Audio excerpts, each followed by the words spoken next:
রাজ্যে এই মুহূর্তে বড় ধাক্কা কোর্টের তরফ থেকে রাজ্য সরকার খেয়েছে, কারণ রাজ্য যে ভাতা দেওয়ার কথা বলেছিল গ্রুপ সি এবং গ্রুপ ডি কর্মীদের যারা চাকরি হারিয়েছেন, সেই জায়গাতেই কিন্তু অন্তর্বর্তী স্থগিতাদেশ দেওয়া হয়েছে কলকাতা হাইকোর্টের তরফ থেকে।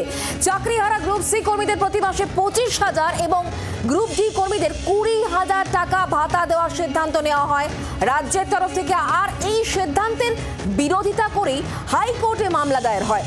বিচারপতি অমৃতা সিনহা তিনি জানিয়েছেন 26শে সেপ্টেম্বর বা আদালত পরবর্তী নির্দেশ না দেওয়া পর্যন্ত ভাতা রাজ্য দিতে পারবে না।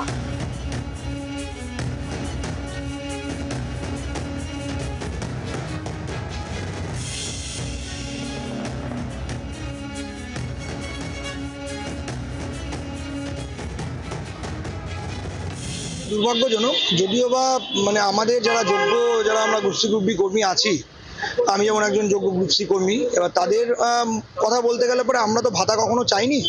আমরা চেয়েছিলাম যে আমরা যাতে আমাদের যে যোগ্য, যেভাবে যেখানে আমরা চাকরি করছিলাম সেই চাকরিতে যাতে পুনর্বহাল হতে পারি। আমাদের দাবিটা এটাই ছিল, প্রথম থেকেই আছে, এবং পরবর্তীকালে যতদিন না পর্যন্ত এর কোনো বিহিত হচ্ছে আমাদের দাবি ওটাই থাকবে যে আমাদের স্বপদে স্ববেতনে সেখানে পুনর্বহাল করতে হবে।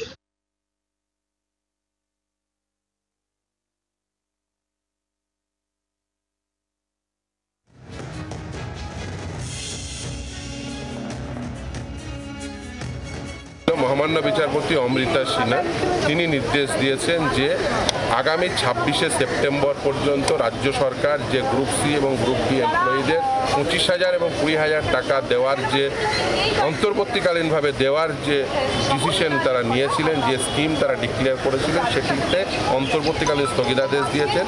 4 সপ্তাহের মধ্যে রাজ্য সরকার এফিডেভিট দেবে, তার প্রত্যুত্তরে 2 সপ্তাহের মধ্যে আমরা এফিডেভিট দেবো, তারপরে ম্যাটারটি শুনানির জন্য আসবে। আমাদের খুব পরিষ্কার বক্তব্য যে এই গ্রুপ সি গ্রুপ ডিতে সব থেকে বেশি দুর্নীতি হয়েছে।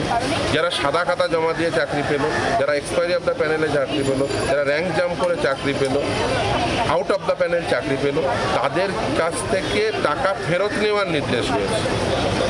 যাদের কাছ থেকে টাকা, মাইনের টাকা ফেরত নেওয়ার নির্দেশ রয়েছে, রাজ্য সরকার কোনো প্রকার পদক্ষেপ নিচ্ছে না মাইনে ফেরত নেওয়ার, উল্টে তাদেরকেই মাসে মাসে টাকা দেওয়ার বন্দোবস্ত করছে। এই জিনিস তো চলতে পারে না।